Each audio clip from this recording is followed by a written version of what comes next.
The Monster Hunter series has been around for a while, but really saw its biggest popularity peak back in 2018 with Monster Hunter World, a game that took pretty much everything that made the series work and threw it all into a fantastic open-world game with the most AAA sheen the series has ever had. That game still arguably holds the crown as the peak of the series on a technical level, but conceptually, Monster Hunter Rise's return to a mission-based format more reminiscent of the older games, but with its addicting combat and RPG mechanics intact, plus some neat ideas of its own, still works great. So much so that I wouldn't be surprised if it continues giving many other games in the action RPG space some stiff competition throughout 2022. At this point, the Monster Hunter franchise is one of gaming's most well-oiled machines. Fans know what they want from the series, and the developer knows how to give it to them. Riding high on the success of the franchise's most successful game from a couple of years ago, it makes sense to bring out a new entry of the series that not only reminds fans why they love it, but also makes no bones about what it is, and gets right into it with little introduction. Compared to other Monster Hunter games, Rise doesn't spend a whole lot of time nibbling around the edges of its core experience. After a comparatively short period of introductions, tutorials, and explanations, you'll be right in there with your weapon of choice, slaying monsters, gathering resources, and forging new weapons so you can slay more monsters. The Monster Hunter gameplay cycle is a markedly simple one, and Rise perhaps exhibits the purest form of it that the series has seen in a long time.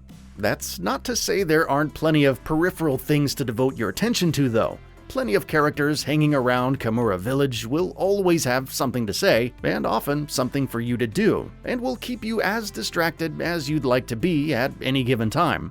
Whether it's agreeing to urgent quests that pop up throughout the journey, running random errands for side characters, or just exploring the multitude of ways to change up you and your buddy's armor and weapons, there's just about always something to do outside of the main quests.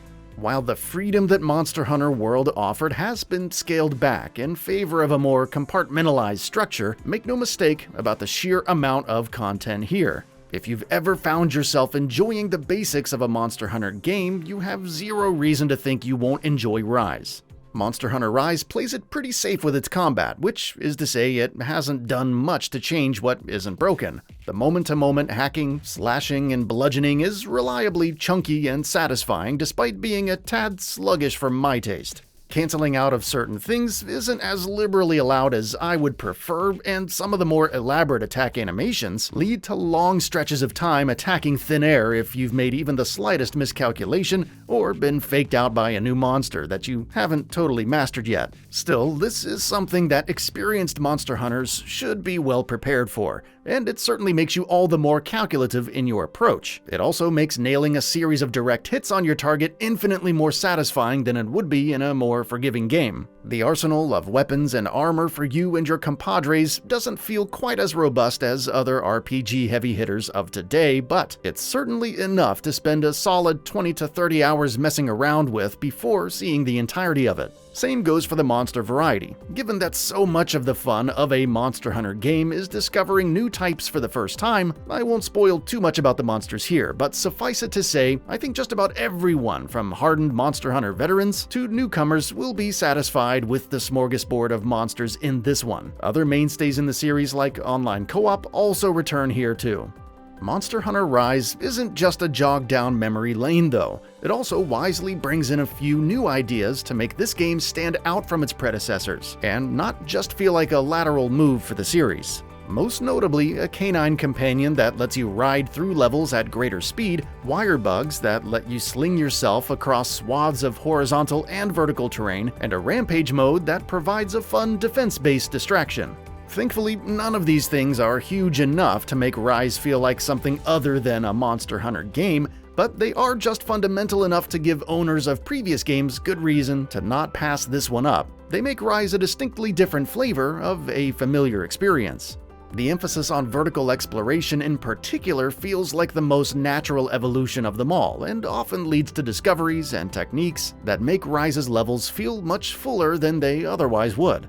I don't have much in the way of complaints about how well the game runs, I had no problem at all getting the game to run just fine on my rig despite not having the latest and greatest hardware, and I suppose much of that is thanks to the fact that the game was so clearly originally designed with the nearly 5-year-old Switch hardware in mind. That said, you do have plenty to mess with here if you really want to squeeze every last drop out of it on PC. The frame rate cap can be set as high as 240 or just unlimited. Dynamic shadows, equipment shadows, and processing reduction via model swapping can all be toggled on and off. You also have shadow quality and anti-aliasing options, so it's not a bad list of variables, considering where the game comes from.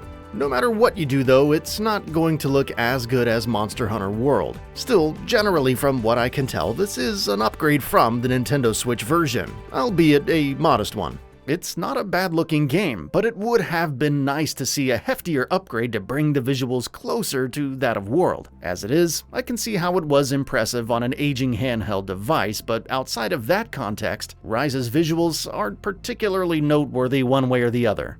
The audio in Monster Hunter Rise is another thing that reminds me more of the older games. Much of the dialogue is either partially voiced or not voiced at all, and the voice acting that is there is decidedly hokey. Nothing wrong with that per se, but it's something to be aware of if you were expecting a step up from the previous game in the series. On top of that, the soundtrack is a bit limited, with only a small handful of tracks that repeat often and tend to blend together after only a few hours. The tracks sound full and support the moments they accompany well, but a tad more variety would have gone a long way for me. Monster Hunter Rise accomplishes a lot of things. It manages to follow the series' biggest game with an entry that feels worthy of that, despite it being a smaller scale effort on the whole. It also manages to bring the fundamentals of a good Monster Hunter game with it, while sprinkling in just enough new ideas to keep it from feeling like just another Monster Hunter game. It speeds up exploration and traversal, but also cuts back on fluff in a way that makes it feel like a step up, even though it's mostly made up of predictable Monster Hunter fare.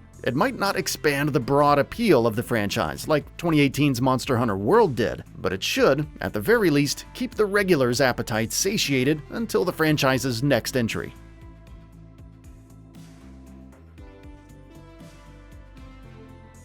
And that brings us to the end of the video. A quick request: we upload new videos every single day, and if you like what we're doing, please consider subscribing. It really helps us out. Also, don't forget to enable all notifications by clicking the bell icon so that you can receive daily video updates.